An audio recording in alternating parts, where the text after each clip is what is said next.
Thousands gathered as the 14th annual Cave Run Storytelling Festival kicked off.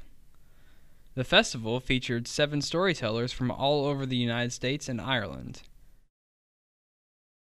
The Independent talked with Carolyn Franzini, the event's director, as she discussed the growth of the festival.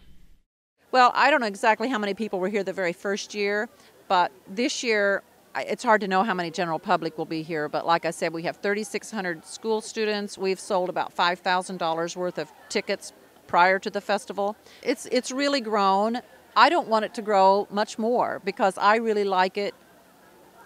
When the general public is here, I think it's very important that everyone can hear the same story because there's a sharing between the audience members of those same emotions, and there's a real feeling of community, which I feel has great value.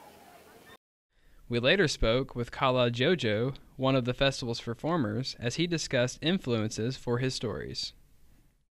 Most of my stories I kind of gather from actual personal experiences, family stories, and things I might hear. Whether sometimes humorous things and serious, serious situations.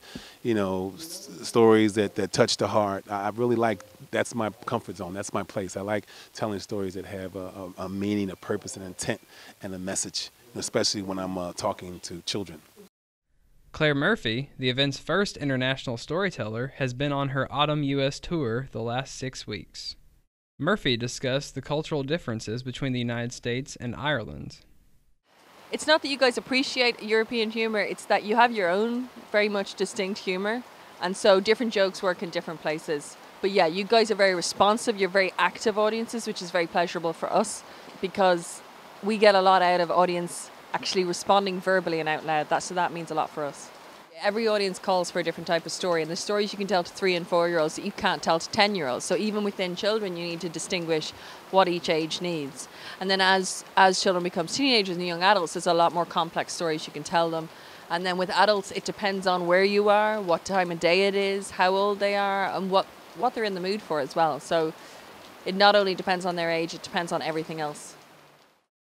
Rainy days can ruin anyone's mood, but that was not the case at day 1 of the 2-day event. The stories told must have lightened the mood indeed. Reporting for the Daily Independent and Morehead State Convergent Media, this is Hardy Breeding.